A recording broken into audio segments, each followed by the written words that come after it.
Folks, I've got a citrus. I've got more than a citrus, and I've got a girl sitting right on me. That's right, girl. This is Leia, and I expect the others to turn up any minute. Now, I'm sitting next to this dwarf orange tree. It's been here a couple of years, and a lot of you say, oh, Vasily, you can't grow citrus. No, I can't grow them in the cold weather or in this area in particular, because they've always struggled. And mind you, this is in the ground, and it's, no, stop. This is in the ground, and it's been competing against all sorts of elements, you know, grasses and things like that. All right, I'm tickling you. Now, we've brought this back to life. Well, we've never really lost it, but what it's done, and I want to explain this because a lot of you have been emailing of lately, telling me about your citrus trees and how they're struggling. Please, sweetheart. Oh, guys, you're leaning on me there. Now, telling me your citrus trees are struggling or they're yellowing or discolouring a little bit, well, if you fed them recently, chances are they'll probably shed the old leaves on there.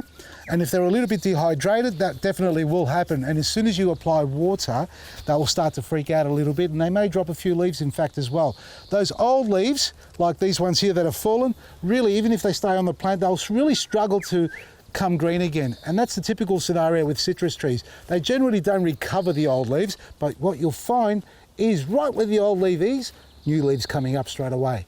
So, this is recovering really well. It's got signs of new growth, and that's what you need to see this time of the year, if not already, along with flowers as well, folks. So looking after your citrus is not that hard after all, except for when the Mother Nature, in fact, causes a lot of problems for them. Now, I'm not sure if Mother's doing it on her own, but anyway, what we've got here is a tree that's healthy. It's got grass growing around the base and layers just lying all over it. But what we do have, if you want to see good citrus trees or healthy ones in this climate that I live in, down the other end there, they are growing like they're out of control. So citrus trees are not hard to grow. The basic tips: good drainage, and they need their moisture. They need to stay moist, they need the fertilizer, regular stuff there, and they need good sunlight as well. So plenty of sunlight, water them regularly, but make sure it drains away. It doesn't sit there, because if it pulls up, it's not going to be good for the tree long term. And for those who've got dieback on the stems and you're seeing discoloration, don't wait for it to die any further. Cut them off, clear them off. So any dead, disease or damaged leaves or branches, they need to all be removed and feed it. And don't feed it too much at once, because you shock them. They don't like to be disturbed and freaked out when you, oh, I've got to feed it. Vasily said put superfood, you put 10 kilos on it. No, just small handfuls each month or every second month, small, a little bit. Like this tree only needs a tablespoon, maybe a little bit more than that, but larger trees you can do a couple of handfuls every month with the superfood.